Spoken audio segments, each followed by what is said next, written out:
Good evening and welcome to a very special interview show of the Pro. Today it's my pleasure to have Lieutenant General Rameshwar Roy sir on our show. Rameshwar Roy sir has served as the Director General of Assam Rifles and also as the Chief of Staff of the Southern Command. Thank you very much sir for agreeing to this interview and welcome to the Pro. Good evening and thank you, Ritvas. Okay. So yesterday the Indian Chief of Defence Staff made a very bold statement. So what is the implication of the statement on of what is the implication of the statement of CDS? Ritvas, when we look at this standoff between PLA of China and Indian Army, this has now been on for nearly 4 months. If you count the May, June, July, and August now, which is ending. The problem with the statement that he has made, first of all, it has come rather too late. We are well aware that October onwards, the snowfall will start in these areas. These areas of operations are between 14,000 feet to 16,500 feet, which are very severe, which receive very severe snowfall during winter, and any operational move in these areas of even small scales are very difficult. So, all I would say is that this statement has come, one, that it has come rather late. Two, that it has come with the condition that should the diplomatic talks fail, we do not know who will decide as and when that the diplomatic talks have failed. We know very well that diplomatic and military level talks are well below the political level talks. And China's move in Eastern Ladakh pertains to kind of a strategic move. So I do not see any possibility of this move being called off purely at the level of diplomatic level or military level. And when would the level be raised to political level, we are not aware. So the statement to me looks more like a political statement to convey a message to the adversary as well as to the audience at home that we are doing something or the other. But to my mind, the military option during this season or during this year appears to be absolutely impossible, going by the fact that it has been made a bit little too late. And therefore, I would not attach much importance to this statement, except for a very routine kind of a signaling that has been sent across. That's it.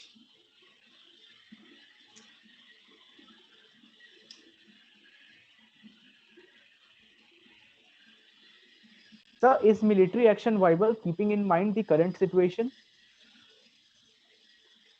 See, this is the other question that comes to mind. Now, we are aware of almost the figures which have been coming in the media that China as well as India, both are armed forces of both the countries, are in a mirror deployment. And mirror deployment means that if they have deployed around 30 to 40,000 troops, starting from Depsang in the north to Penongso in the south, then we also have equivalent number of troops.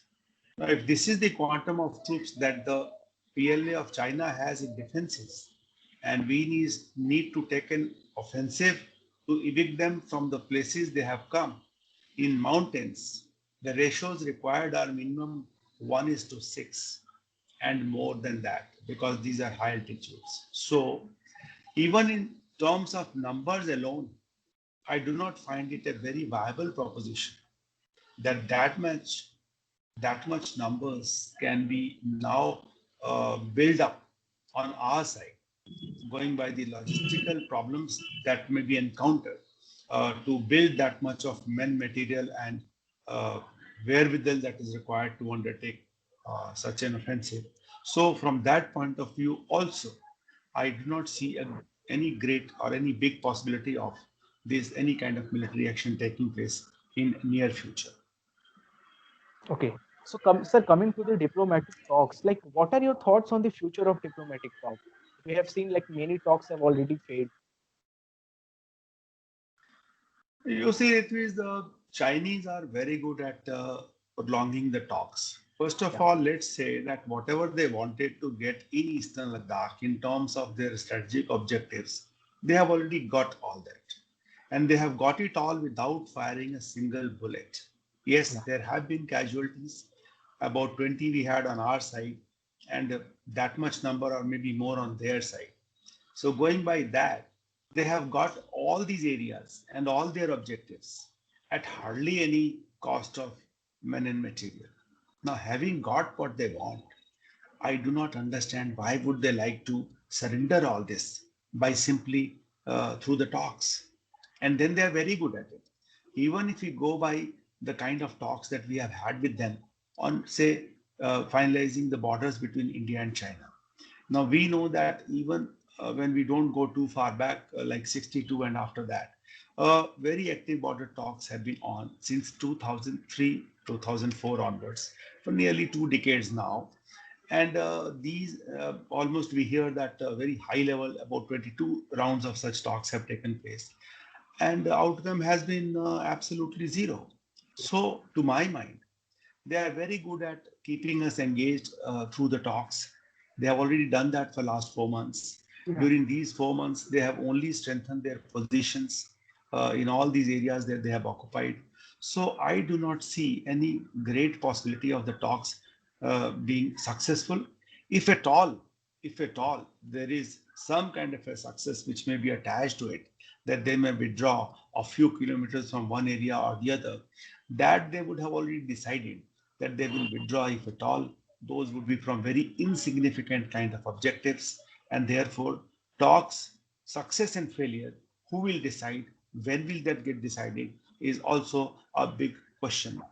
And because of all these intangibles, and these are the kind of question marks which surround the present standoff which is going on, I do not see much future of these talks being successful one way or the other, the way we want them to be successful.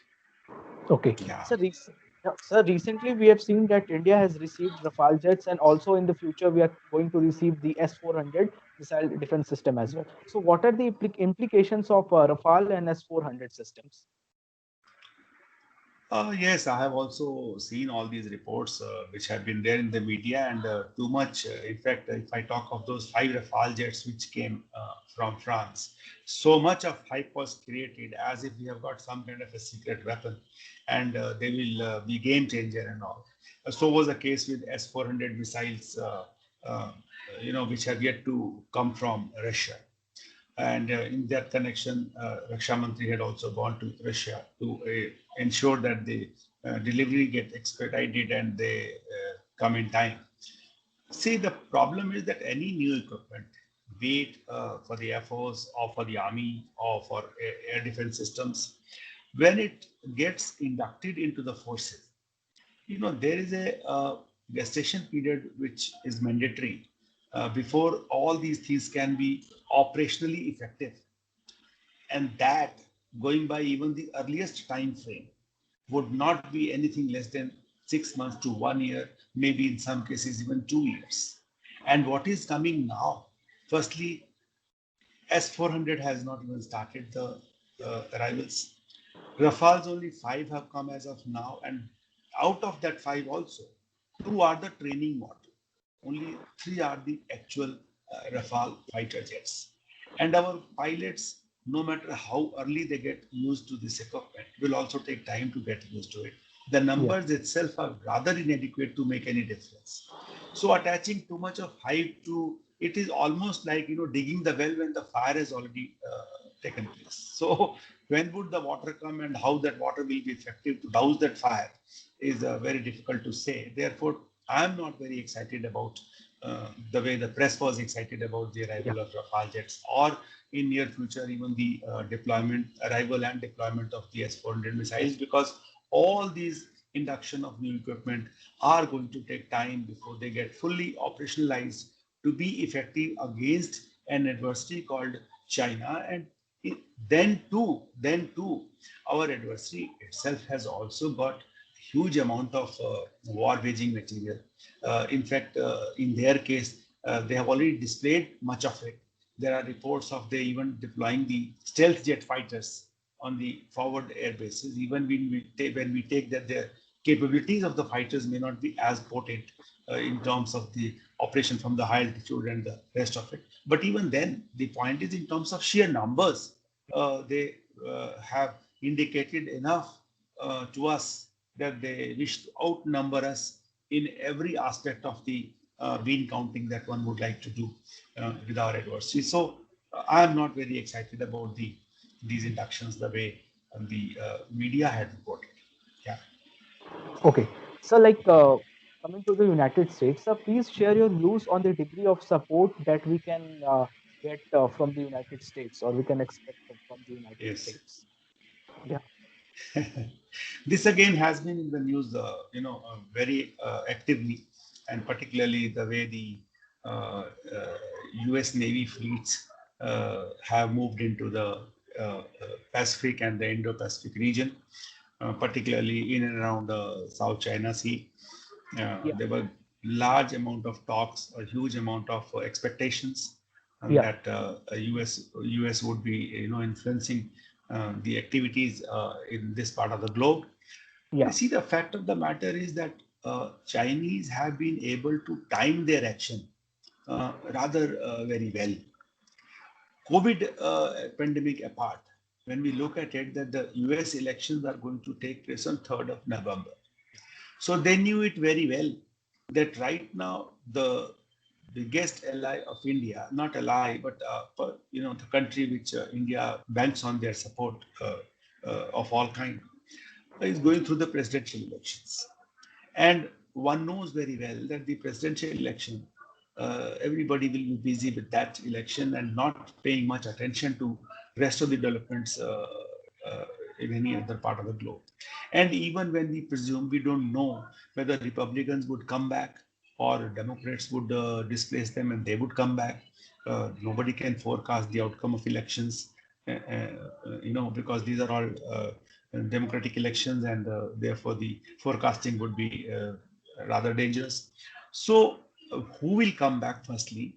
And after having come back, even if no matter who comes back, the new government always, when it gets a new mandate, it would take some time before it is able to, move ahead with the foreign policy issues and particularly any conflict situations as we expected. So, going by that alone, nothing could be expected, as far as the United States is concerned. Any change of whatever is going on right now, till at least the winter get over and we are into next summer. And if we look at the other countries of the world also, they have shown support. They have mentioned China directly or indirectly, but I would not see those reports or those assertions or those statements as something overtly with India, or anybody is going to sort of side with India in case of a conflict situation. So to say that somebody else is going to bat for us at this juncture, it's appearing to be very, very difficult. And from our side also, when I look at it, no great diplomatic offensive has been launched the way it was seen in, let's say, as a build-up to 1971. In fact, I would say it has been just the opposite. The Nepal has raised its head against us. The China has claimed territories of Bhutan on the eastern part of Bhutan, which is bordering Taiwan. The government change that has taken place in Sri Lanka, Rajapaksa's, we know that what kind of a attitude or the linkages that they have towards China. So I would say that when we look at the neighborhood or the extended neighborhood, nowhere I find any kind of major diplomatic support that could be expected, unless we refine our foreign policy, or we going for a kind of a diplomatic offensive, so to say, to build up that consensus. I'm not seeing much of the support coming from that quarter either. Yeah. Okay. So, what about the issue is going to happen in the future? Is there any possibility that the issue of being issue of the issue being resolved, or the conflict will become even more dangerous? How do you see? You see, it's very dangerous to do a crystal gazing into the future. But going by the precedents that has been existing, I would say that China has spent a huge amount of time to have the build-up, adequate build-up to practice and rehearse what they have been wanting to do. They were very clear about their strategic objectives, and they moved in a fashion that it was not a 1 or 2 point contact, but they came on multiple points. And having come there, they involved us when they had nearly taken all the objectives that they had in mind. Then they quickly, smartly got involved us into the talks of disengagement.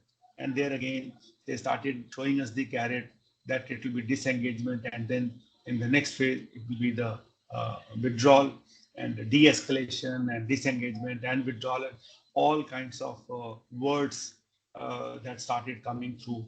Initially, we also got carried away and we got into the military level talks. Then that didn't fructify. We nearly had about 6 rounds of military level talks. That did not fructify into anything. We went into then diplomatic level talks, and that also don't seem to be doing much about it. I don't know when would that breakthrough will be there for the political level talks. So when I am looking at the future, to me it appears that China has been unilaterally able to change the status of line of actual control to suit their convenience and to suit their designs and to place it at a place of their own choosing. They have freshly drawn a line of actual control in Ladakh. And the problem is that if I feel, I've been saying it in a couple of other programs also, that even this particular line that they have drawn, I do not know if we can negotiate with them to say that, is this the new boundary between India and China as far as the Eastern Ladakh is concerned? To my mind, they will not agree to that also. It means that up to whatever line they have come now and whatever line they have drawn until today, this line itself is not a permanent line. This is not a static line. This is dynamic, means they are going to push it further to the west. While we had our perceptions more towards the east, they do not have the perception. They've been able to realign this line already to the place that they wanted, and they will even push it more towards the west. And going by that, they have full collusion and support of Pakistan. We are aware of that. They are pumping a lot of money there. They have been able to secure their China-Pakistan economic corridor. They have been able to secure their highway G219. So in one shot, they have been able to get all this. They have made us more vulnerable in the Siachen glaciers. So when we go by all this, I don't think that this particular status quo that they have now created newly, they are going to change it, or it is going to change. And that is my forecast, or that is my assessment, that all this now they have presented us, I would call it rather a fait accompli, which will stay the way it has come about, in whichever form it is, no matter how many talks happen, no matter how many years it takes place. And we keep hoping that the problem or the status quo ante will be restored maybe after a few years or after a few months. I'm not very hopeful about all this. So this is all that I would say that has happened. Yeah. Okay. Thank you so much, sir, for sharing your valuable opinion, and thank you so much, sir, for joining. Thank you, Rijji. I have enjoyed the interaction. Thank you, sir. Wish you all the best. We wish you all the best.